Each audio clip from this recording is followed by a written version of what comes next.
جی ناظرین، آپ کا خیر مقدم ہے۔ اس سیگمنٹ میں آج ہماری خوش بختی ہے کہ عالم اسلام کی ایک ایسی نابغہ روزگار شخصیت اور ایک ایسی محترم شخصیت کہ جن کا ہر مکتب فکر میں میں دیکھتا ہوں کہ احترام پایا جاتا ہے۔ تمام مکاتب فکر کے افراد جو ہیں، قائدین جو ہیں، آپ کی بات کو بغور سنتے ہیں اور آپ کی بات پر لبیک کہتے ہوئے نظر آتے ہیں، اور یہ بھی ہم کہہ سکتے ہیں کہ آپ انشاءاللہ مستقبل میں پورے عالم اسلام کی نمائندگی کرنے والی شخصیت نظر آ رہے ہیں۔ میری مراد سجادہ نشین دربار عالیہ محمدیہ عیدگاہ شریف حضرت صاحبزادہ والا شان حضرت حسان حسیب الرحمان صاحب سے تشریف فرما ہے۔ آپ دربار عالیہ محمدیہ عیدگاہ شریف کے جو مشائخ ہیں، ان کا جو پیغام امن ہے، جو پیغام محبت ہے، وہ لے کر پوری دنیا میں جا رہے ہیں، اور اپنے والد گرامی نقیب ملت اسلامیہ حضرت علامہ حافظ پیر نقیب الرحمان صاحب دامت برکاتہم قدسیہ کی سرپرستی میں اور ان کی ہدایات کے مطابق ملک کو تشریف لے جاتے ہیں، اور ایسے ایسے مقامات پر جا کے اللہ اور اس کے رسول کا ذکر کرتے ہیں، اور بے شمار لوگوں کو مشرف و اسلام فرما رہے ہیں کہ وہاں تک دین کی تعلیم پہنچا رہے ہیں جہاں ضرورت ہے۔ آج الحمدللہ دربار عالیہ محمدیہ عیدگاہ شریف میں ہم دیکھتے ہیں کہ جہاں آنے والے مشائخ کو انتہائی احترام دیا جاتا ہے، علماء حضرات کو بڑی احترام کی نظر سے دیکھا جاتا ہے، ثنا خواں حضرات یا عام سنگی بھی جو آتے ہیں ان کو بھی بڑی خندہ پیشانی کے ساتھ ان کا استقبال کیا جاتا ہے۔ محبتوں کا ایک دربار ہے، ایک ایسا دربار ہے کہ جہاں پر آپ جائیں تو آپ کو معلوم ہوتا ہے کہ اللہ والوں کی شان کیسی ہے اور کس طرح اللہ والوں کے پاس لوگ جوق در جوق آتے ہوئے نظر آتے ہیں، اور پوری دنیا میں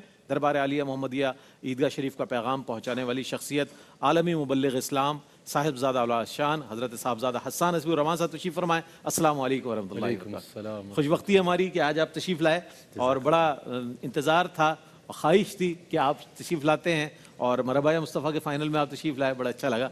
تو آپ سے آپ کے بارے میں کچھ کہنا سورج کو چراغ دکھانے کے مترادف ہے۔ میرے پاس تہی دامن ہوں الفاظ کا میں آپ کی شخصیت اور آپ کے حوالے سے۔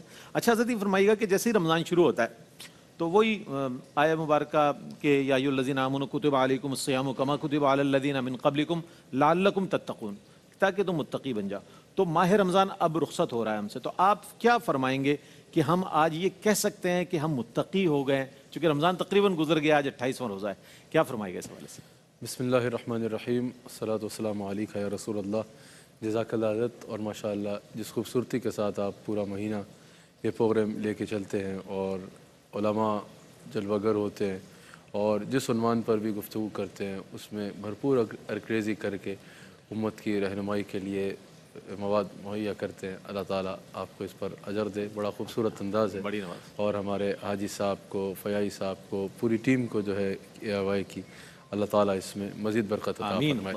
حضرت آپ نے بہت اہم بات فرمائی۔ اللہ تعالیٰ نے جب ہم پہ روزوں کو فرض فرمایا تو یا ایھا الذین آمنوا کتب علیکم الصیام کما کتب علی الذین من قبلکم لعلکم تتقون، کہ تاکہ تم متقی ہو جاؤ۔ تم پہ روزے فرض کیے جیسے تم سے پہلی امتوں پر، لیکن خاص طور پر اس کا مقصد بیان فرمایا کہ لعلکم تتقون، تاکہ تم متقی ہو جاؤ۔ تو روزہ اس سے پتہ چلا کہ صرف پانی سے، کھانے سے اور ممنوعات سے رک جانے کا نام نہیں، طلوع فجر سے لے کے غروب آفتاب تک، بلکہ اس کا کوئی مقصد بھی ہے جس کو حاصل کرنا ہے، اور وہ مقصد کیا ہے وہ اللہ تعالیٰ بیان فرما رہا ہے، لعلکم تتقون، تاکہ تم متقی ہو جاؤ۔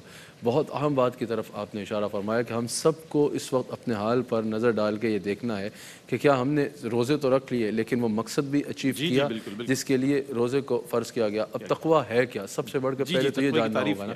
سیدنا فاروق اعظم رضی اللہ تعالیٰ عنہ نے حضرت ابی بن کعب سے پوچھا کہ تقویٰ کیا ہے؟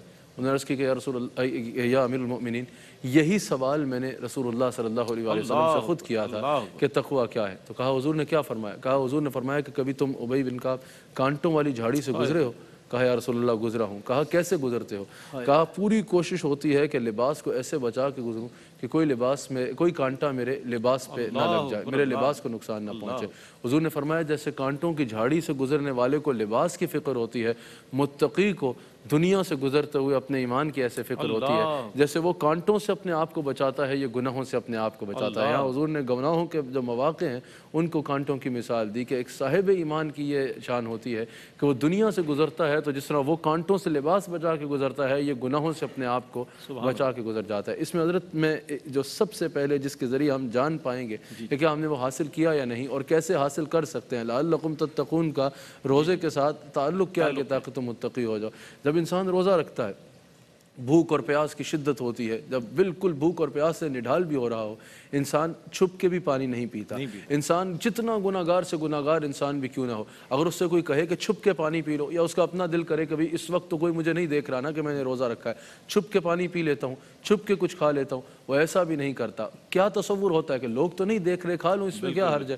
تصور یہ ہوتا ہے کہ اللہ دیکھ رہا ہے۔ جب یہ تصور ہوتا ہے کہ جس کے لیے روزہ رکھا ہے کوئی بھی نہیں دیکھ رہا، وہ دیکھ رہا ہے، تو انسان کھانے پینے سے یا کسی بھی ممنوعات سے رک جاتا ہے، تاکہ اللہ دیکھ رہا ہے تو روزہ تو اللہ کے دیکھنے سے تعلق رکھتا ہے، وہ اللہ دیکھ رہا ہو تو انسان تنہائی میں بھی لے گا تو روزہ ٹوٹ جائے گا۔ تو اس بات کی طرف توجہ دینے کی ضرورت ہے۔ روزہ لعلکم تتقون کی طرف ایسے لے کے جائے گا کہ جیسے انسان روزے کی حالت میں حلال چیزوں سے رک جاتا ہے، یہ تصور رکھ کے کہ اللہ دیکھ رہا ہے، تو حرام چیزوں سے بھی تو رکنا ہے۔ روزے کے بعد بھی تو صرف روزے میں تو اللہ نہیں دیکھ رہا، یا صرف رمضان میں تو اللہ نہیں دیکھ رہا، اللہ تو روزے کے بغیر بھی دیکھ رہا ہے اور رمضان کے علاوہ بھی ہر حال میں دیکھ رہا ہے۔ تو ایک صاحب ایمان کی یہ شان ہے کہ اس کو ہر وقت یہ خیال ہوتا ہے کہ اللہ مجھے دیکھ رہا ہے، اور پھر تقوی اللہ کا خوف ہوتا ہے۔ جب اللہ دیکھ رہا ہے یہ تصور آتا ہے، اور اس کے ساتھ جب پھر تقوی اللہ کا خوف آتا ہے کہ جب اللہ دیکھ رہا ہے تو گناہ نہیں کرنا، تو پھر یہ انسان متقی بن جاتا ہے اور لعلکم تتقون کی منزل پر فائز ہو جاتا ہے۔ اور آپ یہ دیکھیے حضرت کہ اگر روزے میں انسان حلال چیزوں سے رک گیا لیکن حرام چیزوں سے نہ رکا، جھوٹ بولنا تو حرام ہے، غیبت کرنا تو حرام ہے، جھوٹ بول کے مال بیچنا تو حرام ہے، رزق حرام کمانا تو حرام ہے۔ اب یہ ایسے پتہ چلے گا کہ اس منزل پہ فائز ہوئے یا نہیں ہوئے کہ روزہ رکھ کے حلال چیزوں سے تو رک گئے جو کہ رکنا ضروری ہے،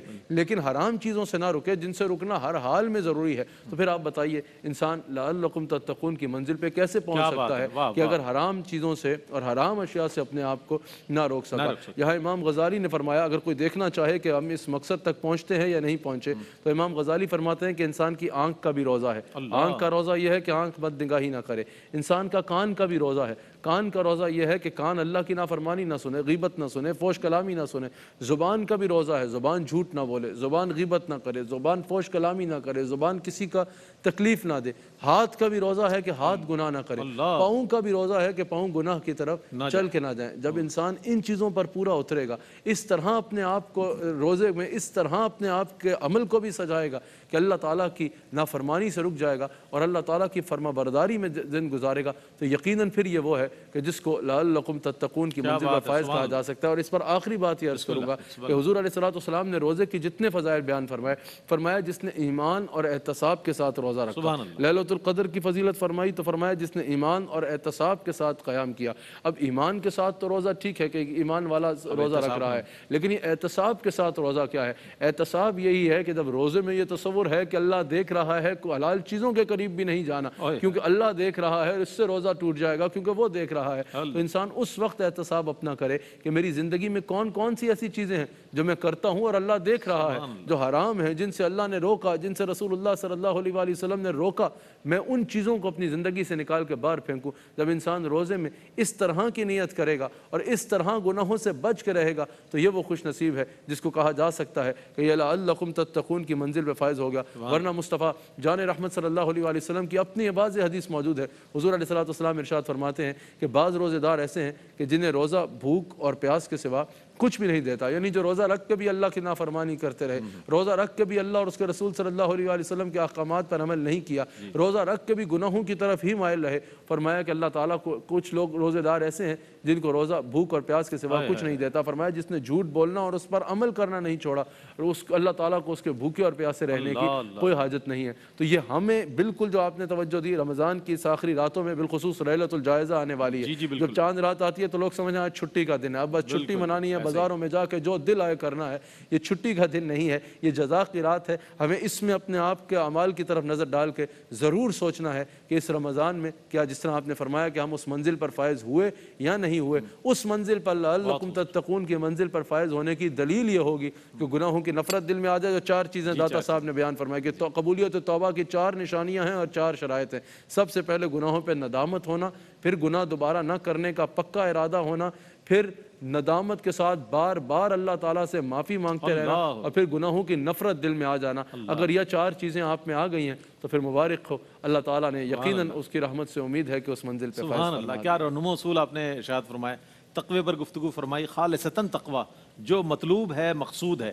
اب ایک اور چیز جو بہت زیادہ قرآن کے ساتھ منسلک ہے, اللہ کرے کہ ہم بقیہ 11 مہینوں میں بھی قرآن کریم کے ساتھ ویسے ہی منسلک ہو جائیں جیسے کہ ماہ رمضان المبارک میں ہوتا ہے. حضرت آخری عشرہ جاری و ساری, اب لیلۃ الجائزہ بھی آیا چاہتی ہے, قرآن کے ساتھ ہمارا ایک تعلق قائم ہو جاتا ہے ماہ رمضان میں, تراویح کی صورت میں, تلاوت کی صورت میں. کیا فرمائیے گا کہ اس کی تشریح کا جان لینا, اس کے تراجم کا پڑھ لینا کتنا ضروری ہے بقیہ زندگی کو بہتر کرنے کے لیے؟ یہ بھی ایک آپ نے جیسے پہلے پیغام دیا تقوی کے حوالے سے, یہ بھی بہت ضروری پیغام ہے. حضرت والا قرآن کریم صرف رمضان میں 6 دفعہ ختم کرنے کے لیے نہیں نازل ہوا, یا صرف جب کوئی دنیا سے چلا جائے تو اس کو اصال ثواب کر دینے کے لیے نازل نہیں کیا گیا. اچھا, اس کی برکت سے انکار نہیں ہے, کوئی جتنی بار پڑھے گا اس کو ایک ایک حرف پہ 10 نیکیاں ملیں گی, اور وہ صرف زیارت بھی کرے گا تو زیارت کرنے پہ بھی اللہ تعالیٰ نیکیاں عطا فرمائے گا. اور اگر کسی کو یقیناً اصال ثواب کیا جائے گا, لیکن صرف اصال ثواب یا صرف حصول ثواب پڑھنے کی حد تک قرآن نازل نہیں کیا گیا, یقیناً وہ اس کی برکت ہے اور وہ ثواب ملتا ہے. قرآن کریم کو نازل کرنے کی وجہ اللہ تعالیٰ خود فرما رہا ہے, ہدی للناس, کے یہ لوگوں کی ہدایت کے لیے نازل کیا گیا. اب اگر کوئی کہے کہ میں نے اس رمضان میں 6 بار ختم قرآن کر لیا, ایک کہے میں نے تو 10 بار ختم قرآن کر لیا, کہے میں نے 2 بار ختم قرآن کر لیا, لیکن ایک سطر کو بھی سمجھنے کی کوشش نہیں کی, ایک سطر کو بھی جو ہے وہ یہ جاننے کی کوشش نہیں کی کہ اللہ کریم مجھ سے کیا ارشاد فرمانا چاہ رہا ہے اور کیا بتانا چاہ رہا ہے, تو پھر آپ بتائیے کہ کیا وہ اس طرح قرآن سے استفادہ کر سکے گا؟ قرآن صرف ثواب کو حاصل کرنے کے لیے یا کوئی ہسٹری کے واقعات بتانے کے لیے ہمیں نہیں ہے, بلکہ مکمل ضابطہ حیات ہے, کمپلیٹ کوڈ آف لائف ہے. اس لیے میں اکثر یہ مشورہ دیا کرتا ہوں حضرات کو کہ آپ رمضان میں 4 قرآن ختم کرنے کے بجائے 15 پارے پڑھ لیں, کیونکہ رمضان کے بعد بھی قرآن پڑھنے پہ کوئی پابندی نہیں ہے, وہ 15 سپارے پڑھ لیں, لیکن ان کو سمجھ کے پڑھیں. حضرت آپ نے فرمایا کہ اس کے تشریح جاننا, اس کے معنی میں قبلہ اتنی وسعت ہے. اگر آپ یہ سمجھ لیں کہ دنیا میں لوگ کہتے ہیں کہ ہم نے فلاں ناول پڑھنی ہے, یا فلاں معاملے میں آرٹیکلز پڑھنے ہیں, یا فلاں کام کر رہے ہیں تو اس کے معاملے میں ریسرچ کرنی ہے, ادھر ریسرچ کرنی ہے, یا ہم نے انٹرنیٹ پہ جا کے ریسرچ کرنی ہے. حضرت قرآن کریم میں جو علم موجود ہے وہ کسی جگہ پر موجود نہیں ہے. اگر کوئی سمجھنا چاہے, یہاں پر بڑی خوبصورت بات ہے کہ قرآن اللہ کا قول ہے اور یہ ساری کائنات اللہ کا فعل ہے. ایک انسان کے قول و فعل میں تو تضاد ہو سکتا ہے, لیکن اللہ کے قول و فعل میں تضاد نہیں ہو سکتا. یہ تصور رکھنا بھی کفر ہے, اور یہ کہ اللہ کے قول و فعل میں تضاد ہو, اللہ کے قول و فعل میں تضاد نہیں ہے. تو آپ بتائیے یہ ساری کائنات کس کا فعل ہے, کس نے بنائی ہے؟ اللہ نے بنائی ہے. پھر قرآن کس کا قول ہے؟ اللہ کا قول ہے. اور قرآن کہہ رہا ہے کہ میرے حبیب علیہ الصلوۃ والسلام, ہم نے جو آپ پر کتاب نازل فرمائی تبیانا لکل شیء, اس میں ہر شے کا واضح بیان ہے. ولا رطب ولا یابس الا فی کتاب مبین, کوئی خشک چیز ایسی نہیں ہے اور کوئی تر چیز ایسی نہیں ہے جس کا علم اس قرآن میں موجود نہ ہو. اور یہاں کہتے ہیں کہ مفسرین نے کہا یہ قرآن کریم کی اعلیٰ جو فصاحت اللہ تعالیٰ نے اس میں ارشاد فرمائی, اس کا بیان بھی اس میں موجود ہے کہ دنیا میں جتنی چیزیں ہیں ان کی 2 فارم ہیں, یا وہ تر ہیں یا وہ خشک ہیں. اللہ نے فرمایا کوئی خشک چیز بھی ایسی نہیں, کوئی تر چیز بھی ایسی نہیں جس کا قرآن میں ذکر موجود نہ ہو, جس کا قرآن میں بیان موجود نہ ہو. تو پتہ چلا کہ قرآن کریم میں کوئی چیز اللہ کی کائنات میں ایسی ہے ہی نہیں جس کا ذکر اور جس کا علم قرآن میں موجود نہیں ہے. بس امام سیوطی نے کہا نا کہ قرآن میں اللہ تعالیٰ نے ہر علم رکھا ہے, اتنا علم رکھا ہے جس کا کوئی تصور بھی نہیں کر سکتا, لیکن اللہ تعالیٰ یہ اس پر آشکار فرماتا ہے جس کو اللہ تعالیٰ خصوصی فہم عطا فرماتا ہے. اور فہم کس کو عطا فرمائے گا؟ جو اللہ تعالیٰ کی محبت میں ڈوب کے اور قرآن کو اپنے رہنما مان کے قرآن سے سیکھنے کی کوشش کرے گا. حضرت جس طرح رسول اللہ صلی اللہ علیہ وآلہ وسلم خاتم النبیین ہیں, حضور کے بعد کوئی نبی نہیں آنا, اسی طرح قرآن اللہ کا آخری کلام ہے, فائنل دستاویز ہے, یعنی فائنل ڈاکومنٹ ہے جو اللہ تعالیٰ نے اپنی مخلوق کے ساتھ کلام کیا. قرآن اللہ کا آخری کلام ہے مخلوق کے ساتھ. تو یہ ذہن میں رکھا جائے کہ قیامت تک وقوع پذیر ہونے والے ہر واقعے کو, ہر چیز کو, ہر معاملے کو اللہ تعالیٰ نے قرآن میں بیان فرما دیا. اسی لیے آخری بات کہ حضرت عبداللہ بن عباس رضی اللہ تعالیٰ عنہ نے جب ارشاد فرمایا کہ اگر میرے اونٹ کی رسی بھی گم جائے تو میں اس کو قرآن سے تلاش کروں گا, یہ ترغیب دینا ہے کہ قرآن میں اتنا علم ہے. اگر تم حکمران ہو, اگر تم جج ہو, اگر تم بزنس مین ہو, اگر تم کہیں جاب کرتے ہو,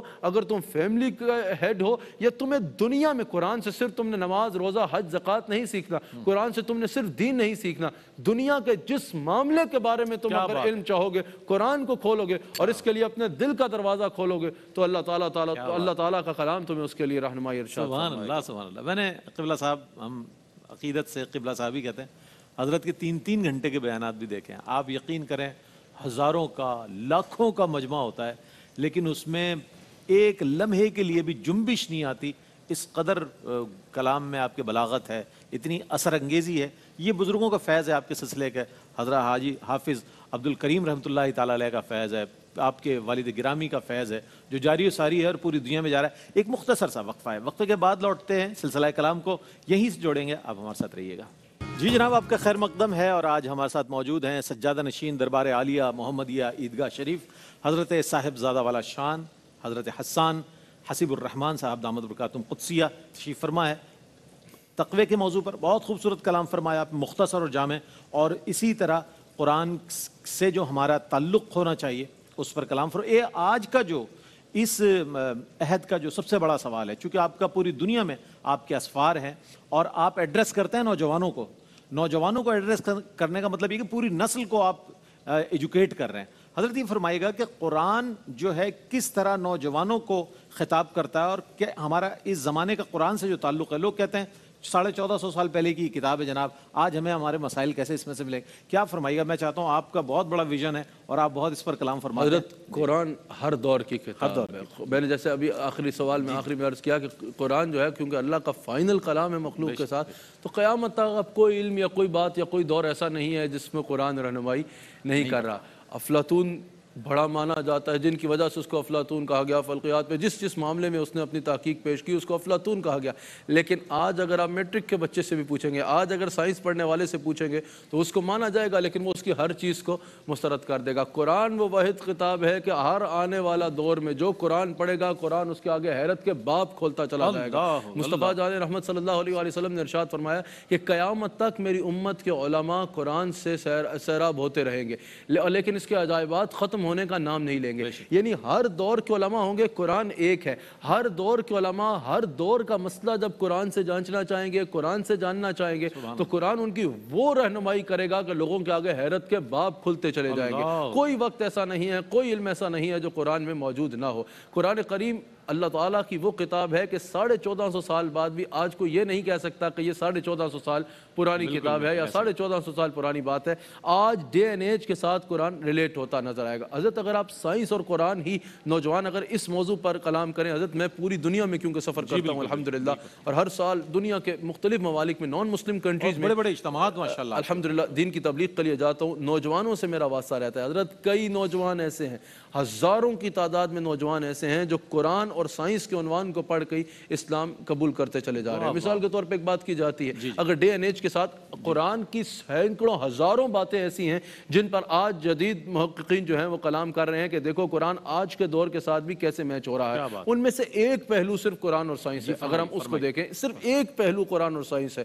اور یہ یاد رکھیے گا قرآن سائنس کی کتاب نہیں ہے, قرآن اللہ کی کتاب ہے. اور ہم قرآن کو اس لیے صحیح نہیں مانتے کیونکہ سائنس اس کی تصدیق کر رہی ہے, لیکن یہ قرآن کی عظمت اور قرآن کی شان ہے کہ 1450 سال پہلے قرآن نے جو بیان کیا آج سائنس اس کی تصدیق کرتی چلی جا رہی ہے. مثال کے طور پہ دنیا کو ہمیشہ اس پہ کنفیوژن رہی کہ یہ کائنات کیسے بنی ہے. مختلف اس پہ لوگ اپنے نظریات پیش کرتے رہے. آخر سائنس نے اپنی ریسرچ سے ایک نتیجے پہ پہنچی جو تصور آئنسٹائن نے پیش کیا. وہ کیا تھا کہ یہ کائنات بننے سے پہلے ایک گیسز کا مجموعہ تھی, اور اس نے کہا زمین آسمان یہ سب کچھ ملا ہوا تھا اور یہ گیسز کا مجموعہ تھا. اس کے بعد ایک بلاسٹ ہوا جس کو سائنس نے بگ بینگ کا نام دیا، جس کے بعد یہ کائنات مارز وجود میں آئی، آسمان اپنی جگہ پہ چلا گیا، زمین اپنی جگہ پہ آ گئی، اور یہ سارا سسٹم جو ہے اس طرح چلنا شروع ہو گیا۔ اب اگر ہم قرآن پہ دیکھیں تو قرآن پہ قربان جائیں، آج سائنس جس نتیجے پہ پہنچ رہی ہے، آج سائنس تخلیقی کائنات میں جس نتیجے پہ پہنچ رہی ہے، 1450 سال پہلے اگر ہم سورہ فصلت کی تلاوت کریں، اللہ کریم قرآن کریم میں ارشاد فرماتا ہے کہ اگر کفار نے اس بات پر غور نہیں کیا، سب سے پہلے اللہ کریم نے ارشاد فرمایا، اگر اس کا یہ تصور لیا جائے کہ گیسز کا مجموعہ ہے،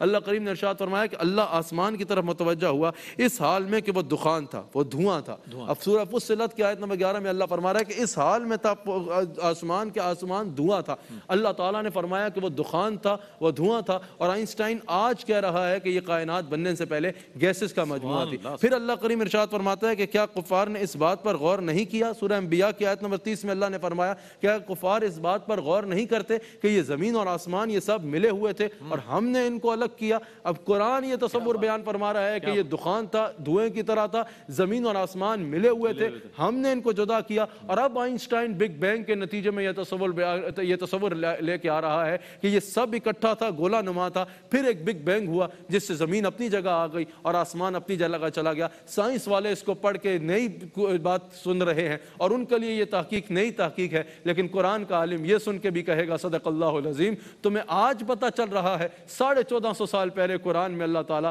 یہ تصور بیان فرما چکا ہے۔ حضرت اس پہ کیونکہ تفصیل سے کلام کا وقت نہیں، اللہ تعالیٰ نے غفار نے ایک اختلاف کیا جس کو اللہ تعالیٰ نے ذکر فرمایا۔ غفار نے کہا کہ یہ جب لائف آفٹر ڈیتھ کیسے ہوگی، جب لوگ مر جائیں گے تو دوبارہ اللہ تعالیٰ ان کو کیسے اٹھائے گا؟ اچھا، اختلاف آگے انہوں نے زیادہ کیا اس بات پر کہ اگر اللہ تعالیٰ اٹھا بھی لے گا تو اتنے لوگوں میں سے اللہ تعالیٰ لوگوں کی پہچان کیسے کرے گا، ان کی آئیڈینٹی کیسے ہوگی؟ دنیا میں تو وہ اپنے دور میں آئے، اپنے نام آئیڈینٹی ہیں، اپنے قبیلے آئیڈینٹی ہیں، جب اربوں لوگ، خربوں لوگ، خربوں سے بھی زیادہ لوگ میدان محشر میں جمع ہو جائیں گے تو اس وقت ان کی آئیڈینٹی کیسے ہوگی؟ حضرت اللہ تعالیٰ نے یہ نہیں ارشاد فرمایا کہ تمہارا پورا وجود، اللہ تعالیٰ نے فرمایا تم یہ سمجھتے ہو کہ اللہ تعالیٰ میں تمہارا وجود اکٹھا کر سکتا ہوں یا نہیں؟ اللہ تعالیٰ فرماتا ہے میں کیوں نہیں کر سکتا، میں تو تمہاری انگلیوں کے پوروں کو بھی درست کرنے پہ قادر ہوں، تمہاری انگلیوں کے پوروں کو بھی دوبارہ اس طرح درست کرنے کے لیے، تخلیق کرنے کے لیے قادر ہوں۔ اب یہاں پر جدید محققین نے کہا آج کے دور میں، اچھا یہ بات 400 سال پہلے سمجھنا آتی کہ پہچان کے مسئلے میں اللہ نے یہ کیوں نہیں فرمایا کہ میں تمہارا سارا جسم دوبارہ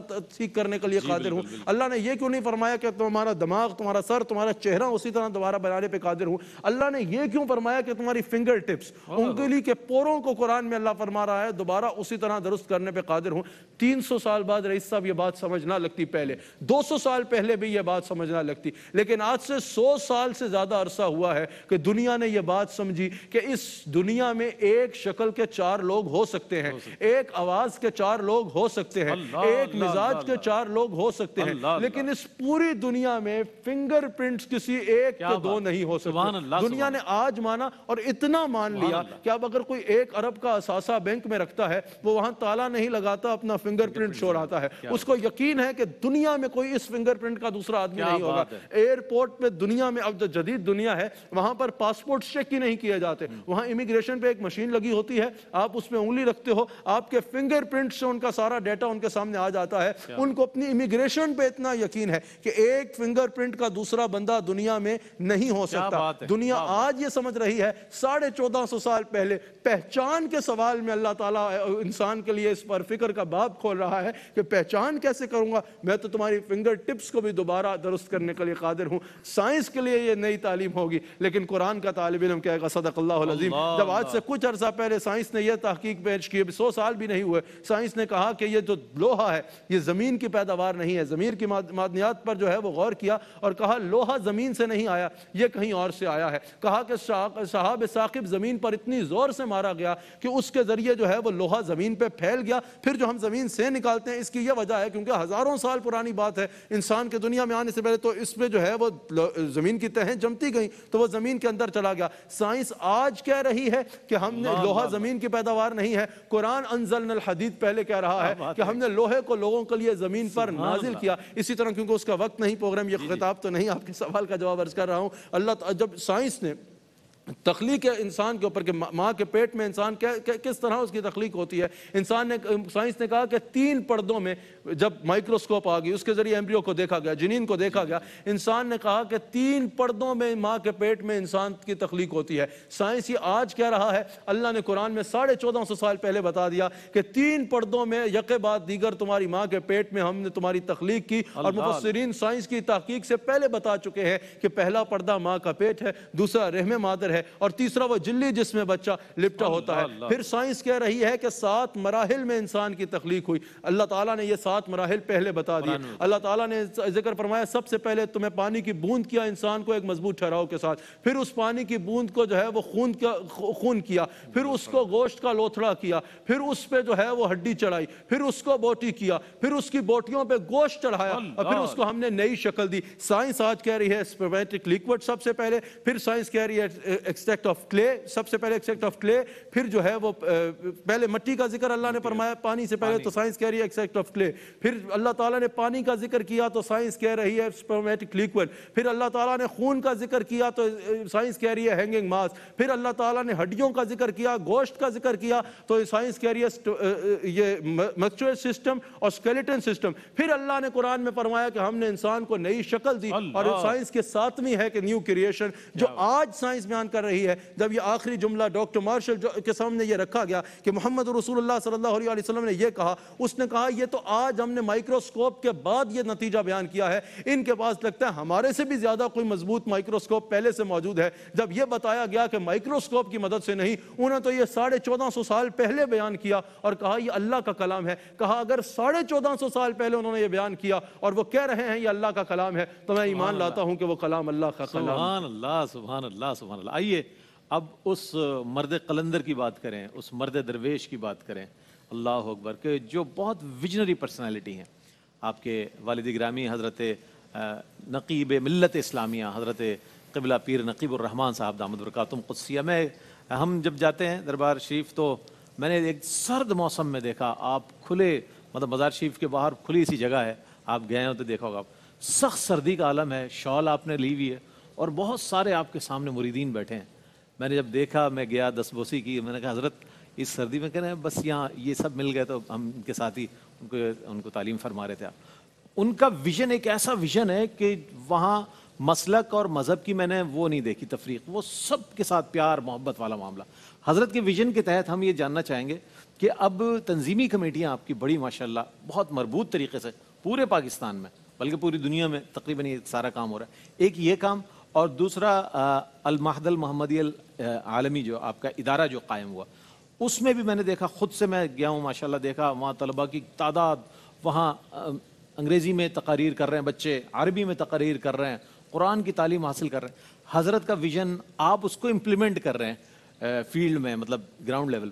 کیا آپ فرمائیے گا اس حوالے سے؟ ہمارے چونکہ آپ کی تقاریر سنتے لوگ, یہ ایک پہلا موقع ہے کہ جب آپ کا یہ جواب جو ہے آن ایئر جائے گا, کیا فرماتے ہیں؟ حضرت آپ نے جو ارشاد فرمایا یقیناً میرے شیخ کامل کا اور تمام صوفیاء کا یہی ویژن ہوتا ہے, جو آپ نے فرمایا کہ مسلک اور مذہب. اب اس میں 2 چیزوں کو ساتھ اعتدال سے لے کے چلنا ہوتا ہے. اعتدال کے ساتھ, ایک تو اپنے مذہب پہ قائم رہنا اور ایک تو اپنے مسلک پر قائم رہنا, جو امام ربانی مجدد الفسانی کا مسلک ہے, یا امام احمد رضا اعلیٰ حضرت رضی اللہ تعالیٰ عنہ کا مسلک ہے, اس مسلک پر بھی قائم رہنا, 1 انچ بھی ادھر ادھر نہیں ہونا. اور پھر یہ تصور جو آپ نے فرمایا کہ ہر مذہب کا بندہ آ کے بیٹھے اور ہر مسلک کا بندہ آ کے بیٹھے, آ کے جس کو بیٹھنا ہے بیٹھ جائے, بات ایک ہوگی وہ جو ہر جگہ ہوتی ہے. بات یہ نہیں کہ کسی مذہب کا بندہ آیا یا کسی مسلک کا بندہ آیا تو مزاج یا انداز یا بات بدل گئی.